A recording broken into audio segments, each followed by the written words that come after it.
All right, so let's do something fairly simple today. I'm going to be using the secret language of color cards. This functions really like an oracle deck. And so what I'm going to do is pull one card from this deck. I'll go ahead and shuffle it really quick. And I'll show you just one card. And the goal here isn't to analyze it. And of course, because these are oracle decks, they have the little keyword and a little bit of a description on them. So when we're going to work with this card or kind of explore it, we'll work with all the information on the card. Okay? So I'm just going to randomly pull a card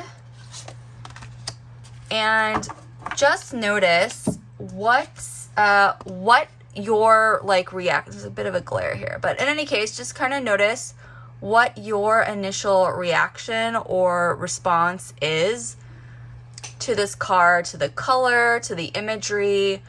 Brown, established boundaries. And when I'm working with an oracle card, I just want to point out that sometimes like that keyword might not really resonate with you. Like when I first saw this card, I'm thinking of new growth, plants, nature, and so that really to me doesn't have a lot to do with the boundaries, but maybe it does. Maybe you really tune in to that idea of boundaries, okay?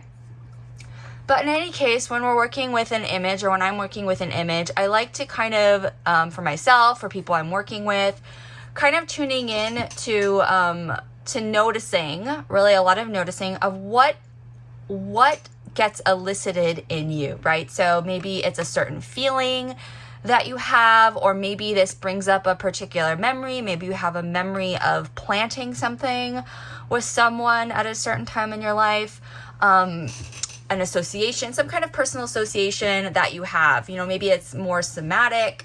So what basically kind of noticing what your initial reaction or response is to the imagery, right? It could be to dirt, to the plant, to the color brown in general.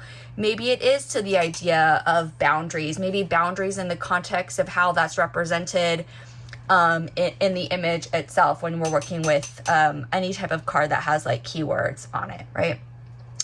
Or maybe nothing comes up. Maybe you don't notice anything. You have no reaction or no response. And that is fine, right? So part of the process, kind of what I think of as a meta process, is your own capacity to decide what is meaningful for you, what holds meaning for you, and really what does not, right?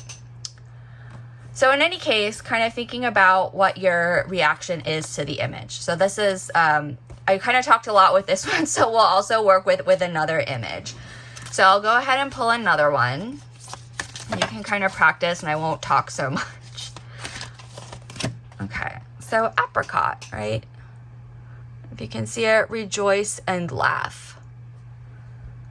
Okay, so first of all, that first step of tuning into what this color, this card, maybe the words bring up for you. Thinking about, not what it means for you, but what is it activating in you? Right? So kind of you might notice thoughts that you have, maybe sensations that come up for you. Maybe this brings up other images, right? So you might associate not necessarily words, but actual images, or maybe emotions. Like to me, I notice just this big sense of like openness. Which can also feel vulnerable, right? Or maybe you notice nothing, right? And that's also information. That's also valid.